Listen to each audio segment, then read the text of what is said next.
So, in what is going to cause some madness, Clark points out the no call, then she applies a hard foul on Reese. Reese gets up right away to get in the face of Clark. After that play, she kind of kept going, and it seemed like more and more people needed to hold her back. Like, she was untucking her jersey, she was saying stuff to Caitlin and kind of walking down the sideline. I thought that was too excessive. Caitlin Clark just annihilated Angel Reese's on-court bullying, and it wasn't even close.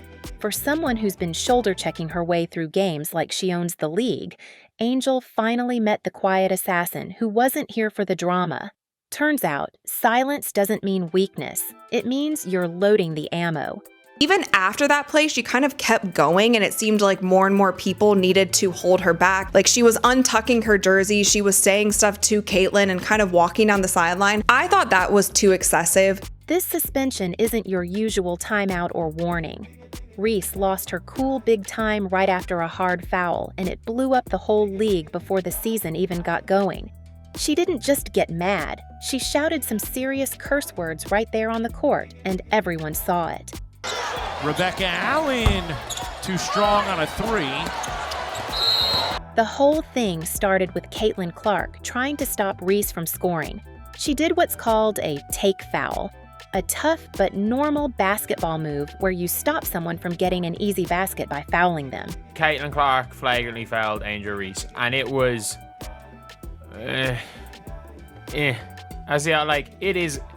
it's a take foul. The refs called it a flagrant foul, which means it was on the rough side because Clark's hand followed through a bit too much after the contact. But Clark didn't make a scene. She just played hard and then moved on, sticking to the rules and keeping her cool. If you're watching the game live or you've seen it on social media, essentially, Angel Reese gets the ball, Caitlin Clark goes over, does a hard foul, commits a hard foul on Angel Reese. That's the thing about basketball fouls like this. They're part of the game. Sometimes you gotta be rough to stop points. Fans sometimes get confused about what a take foul really means, but it's just a smart way to slow down the other team. Clark was doing her job, nothing more, nothing less. It's okay from Clark, but then there's a shove at the end that I think should be upgraded to a flagrant one. But then Reese flipped out. Instead of shaking it off, she got really angry, started yelling and using bad words, making the whole thing way bigger than it had to be.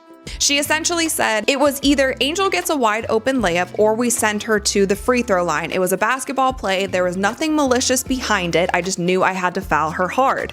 Clark's foul was tough, sure, but it wasn't dirty or meant to hurt anyone. It was just basketball.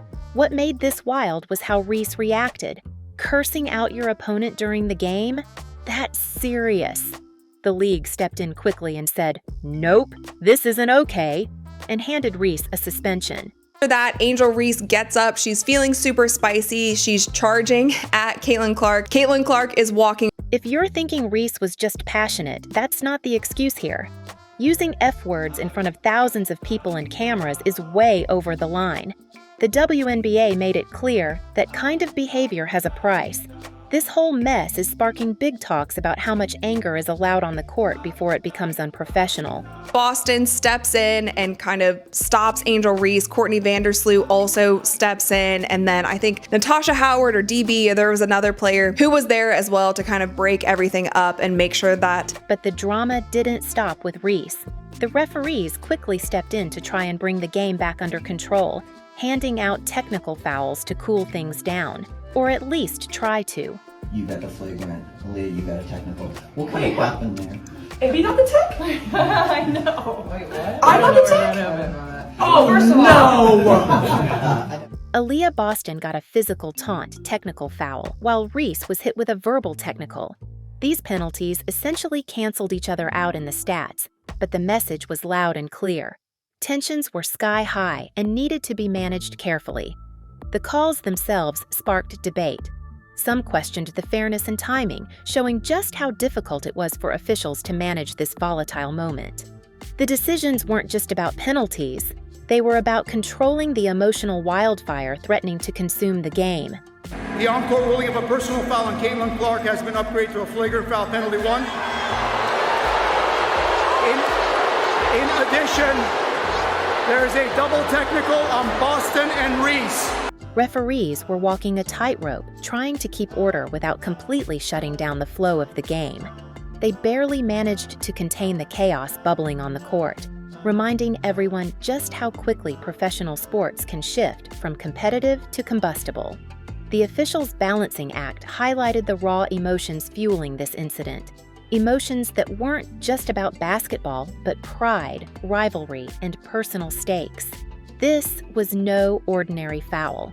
It was the spark for a situation that quickly demanded careful management. Is a spicy player. She fell to the ground. She jumped up and kind of defended herself and got a little spicy in that moment. I was happy that Caitlin Clark just walked the other way.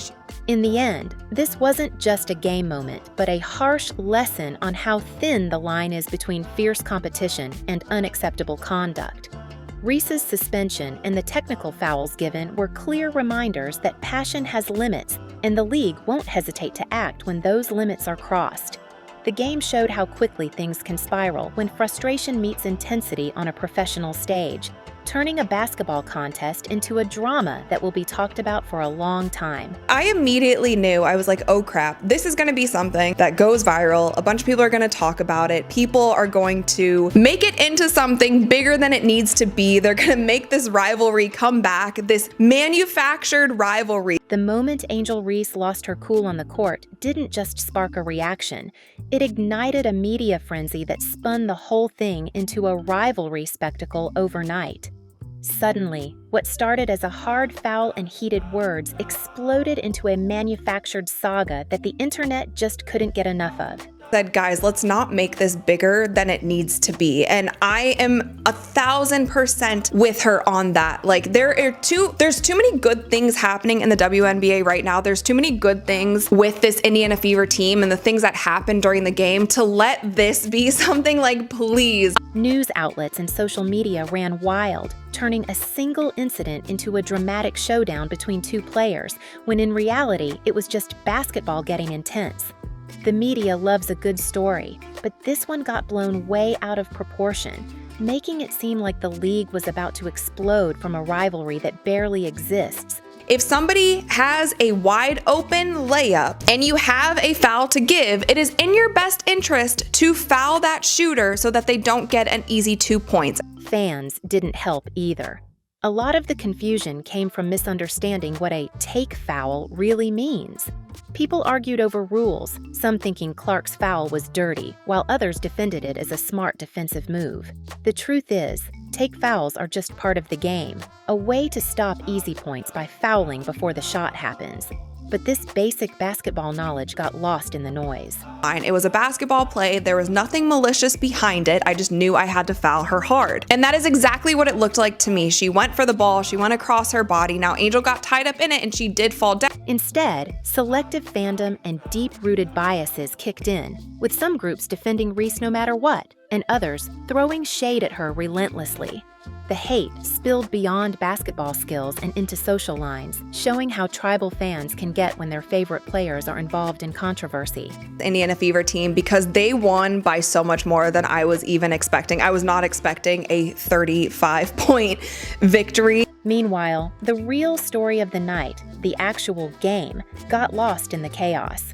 The Indiana Fever didn't just win, they steamrolled the Chicago Sky with a crushing 93-58 scoreline. It was a blowout that should have been the headline, but instead, the drama stole the spotlight. Defense looks so much better than last season. They are getting hands on the balls. They are rotating so much better. They had so many steals. The Fever played with joy, showing a tight-knit chemistry and an improved defense that made them look like serious contenders. Their teamwork and focus on the court painted a picture of a team ready to dominate, far beyond the off-court noise. It's really cool to see. This team is really easy to become a fan of. It seems like they all get along, and they put belt to ass against the Chicago Sky. They won by... On the other side, the Chicago Sky showed some signs of improvement compared to previous seasons, but they still look like a bubble team trying to find their footing. Despite the loss, they had moments of promise, but nothing that could stop the Fever's overwhelming pace. The contrast between the explosive off-court drama and the calm, clinical execution on the court was stark. While the headlines shouted about anger and suspension, the Fever quietly built a convincing win that set the tone for their season. The game itself told a story of skill, teamwork, and focus that got buried under all the noise. But it's what really matters when the dust settles. Caitlin Clark recorded a triple-double, 20 points, 10 assists, and 10 rebounds. Wait, did she get the triple-double?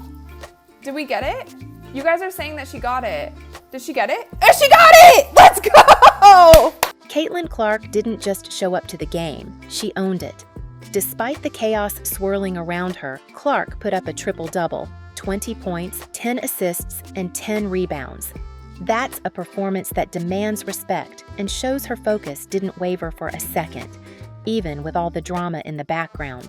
She was the calm in the storm, a true competitor grinding it out while the sidelines burned. She stayed in a little bit later in the fourth quarter when they didn't need her anymore. They were up 30 points, but I was so happy that she got that moment. She hit 2 clutch free throws. Now she is number 3. That's such a huge accomplishment. Then there's Dana Bonner, who stole her own spotlight by hitting a massive milestone, becoming the 3rd all-time leading scorer in WNBA history during this very game. That's no small feat, and it added a historic note to an already intense night.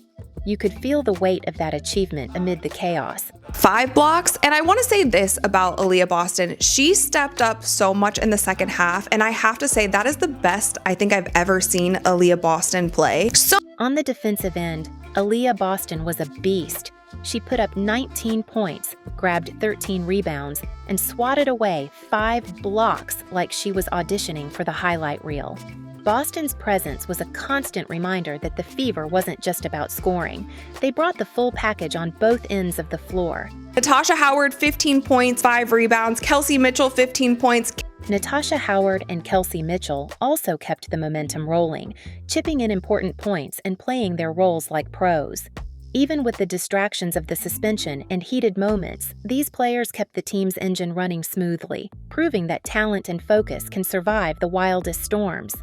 This rivalry should be dead. The Caitlin Clark Angel Reese narrative should be dead. It's not a fair rivalry, and it's not going to be a rivalry if the Indiana Fever team plays this well. And with such a mind-blowing performance by the Indiana Fever, I don't think that Reese's controversy deserves any spotlight.